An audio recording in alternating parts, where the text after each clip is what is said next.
the corner and not trying to get caught. But Christ is looking at you, yeah, he know your thoughts. I don't need no gun, don't know no red dot. Got my two-edged sword, then your head chopped off. In your head chopped off. With these scriptures, they gon' rock. With your head chopped off. And all these heathen gay on mock. With they head chopped off. And with your head chopped off. With they head chopped off. With they head chopped off. Christ coming with a sword and your head chopped off. You're not trying to serve the Lord, then your head chopped off. Christ coming with a sword and your head chopped off. You're not trying to serve the Lord, then your head chopped off. Time is it? War time! What time is it? War time! You are Israelites from the 12 tribes of Israel.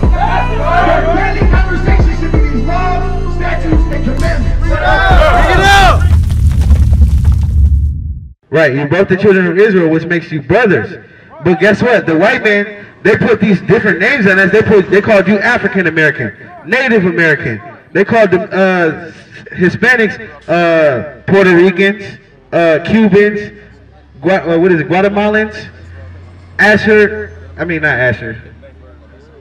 Peru, and so all the northern tribes. So look, if you look after Judah, Benjamin, and Levi, all the northern tribes, they wanted to separate us and call us different names. Like him, he's from Haiti. They called them Haitians.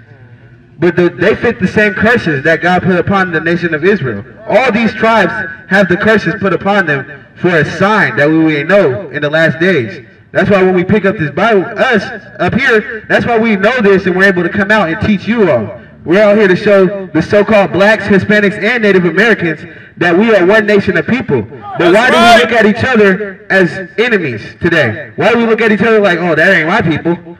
But it is. It's our people. That's a curse that we look at each other like that, like that's not my brother. Read Psalms 83.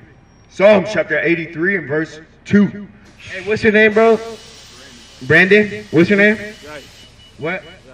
Jahi? Jay. Jay? All right, Jay. Brandon and Jay. All right, listen. Psalms chapter 83 and verse 2. For lo, thine enemies. Verse 1. Keep not thou silence, O God.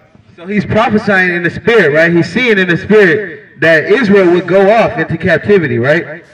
And that we would be given into the hand of our enemies due to the curses that were put upon us. He said, keep not thy silence, O God. Because our people today, they start not to believe in God because of the things that happen to us, the atrocities that happen to us as a people. So he was prophesying in the spirit like, damn, he was seeing the destruction of our people. He was saying, keep not your silence, O God. Meaning, don't let these things keep happening. Don't sit there and watch these nations do it and don't judge them. He knows he's going to judge them, but he doesn't like to see this thing happen to our people. Just like we're out here to wake you up and tell you, hey, bro, you got to repent because we don't want God to keep his silence. As long as we stay in sin as a people, God is going to remain silent. He's going to remain in his place. He's not going to come and redeem us. He's not going to bring us out of the conditions we're in as a people unless we repent and keep his commandments. But it was a curse that we were given into the hand of our enemies. So our forefather David, he told God, keep not your silence, O God. Read. Hold not thy peace. He said, God, don't keep holding your peace.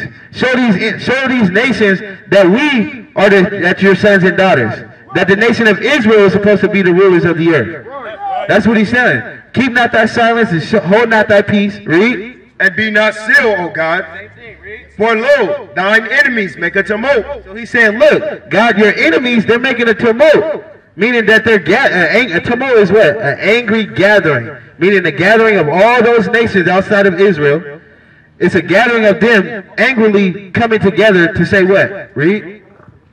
And they that hate thee have lifted up their head. So look, they gather together and they hate God. So it's talking about the people that hate God. If we read down, it's going to mention all the nations of people that is. So it's going to mention the Chinese man, the white man, the Arab man, the Africans, East Indian man. So he's going to mention all these names, right? Read. They have taken crafty counsel against thy people. So they lifted up their head, meaning they're proud. So when we come out here, right? We teach our people who we are. We teach these so-called blacks, Hispanics, and Native Americans that we're brothers. Guess what the white man comes and say? No, we're all one people. They say, no, you're not brothers and sisters. That doesn't matter. What the Bible says does not matter. That's the Old Testament. But guess what? God said these curses will be upon us for a sign and for a wonder, so we may read and go back and see that this happened to the so-called blacks. This happened to the so-called Hispanics and Native Americans. This happened to my people. So they said they came together, and what is it? Read that last verse you just read. They have taken crafty counsel against thy people. So part of the crafty counsel, this is part, only one little part of the crafty counsel was that they would change our names. That they would give us, they would split us up as a nation. Meaning they would call the so-called, so look, this brother right here, right, with the afro, he's from Haiti. Does he look any different from a so-called black here in America? You wouldn't be able to tell, right? Unless you hear his accent, and you're like, hey bro, where you from? But guess what? That's a curse put upon him as well, that he would speak a different language. His name would be changed. That happened to all of us. Our names were changed. We speak English now. His language was changed. They speak English now. Their name was changed. These are curses. Read. They have taken crafty counsel against thy people. So the nations have taken crafty counsel against God's people. Read. And consulted against thy hidden one. And consulted. They set up councils against God's people. Read. They have said, come and let us cut them off from being a nation. You hear what he said, that the nations stay together? That angry gathering of all the nations, the United Nations. You know what they say? Come, let us cut them off from being a nation. That's what happened when we were split up into slavery and sent off to Spain, sent off to Africa, sent off to India. There's so-called blacks, Hispanics, and natives scattered throughout all the earth. Because that's a curse that God put upon us. That's right. Read on. That the name of Israel. Why did they do it?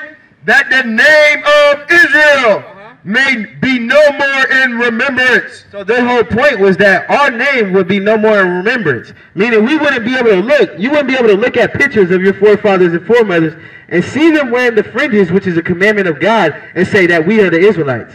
We wouldn't be able to look back in our history and look at the history of Jerusalem and see that our forefathers were black, so-called black people, right?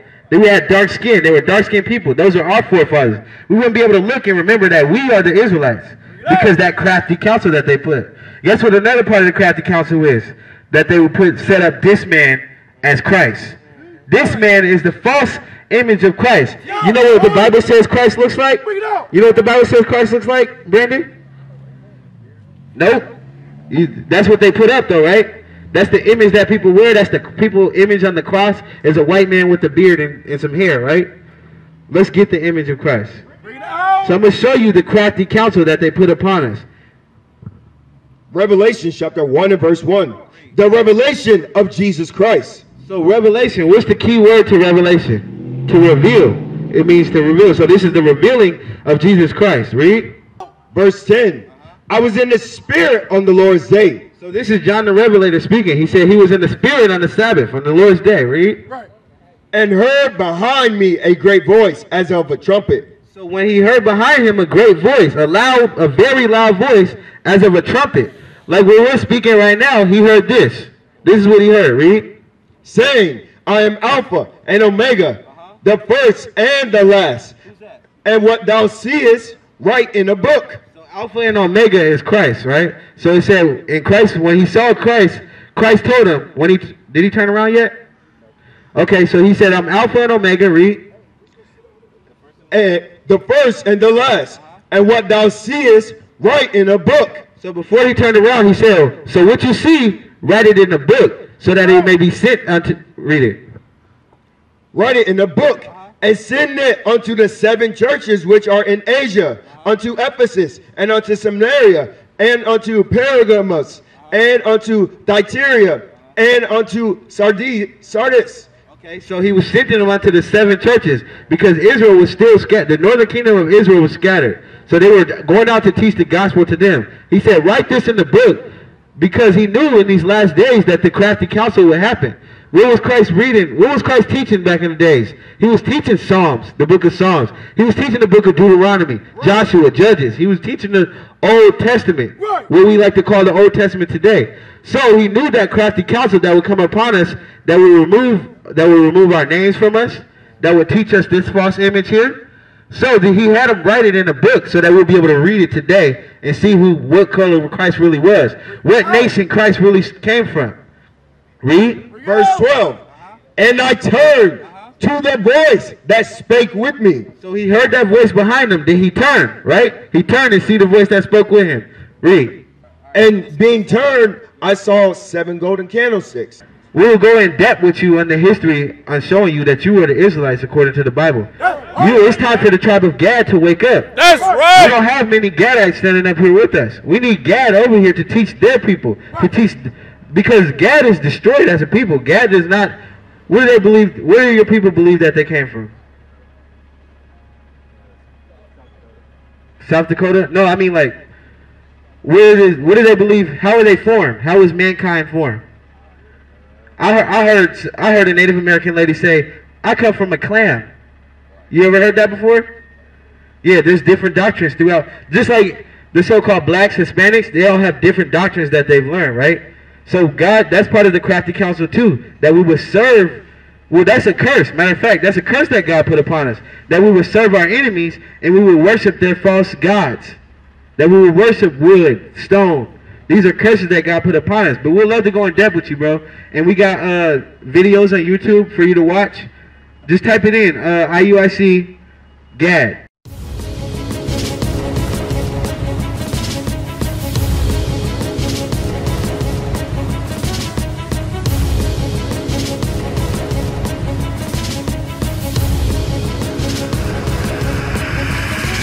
Shalom, Israel. I'm Elder Nathaniel, Israel United in Christ. YouTube likes to shut our channels down, as some of you have noticed, ever so often. Subscribing to join IUIC will assure you will always stay connected to our YouTube accounts. We want to do our best to make sure this truth gets out.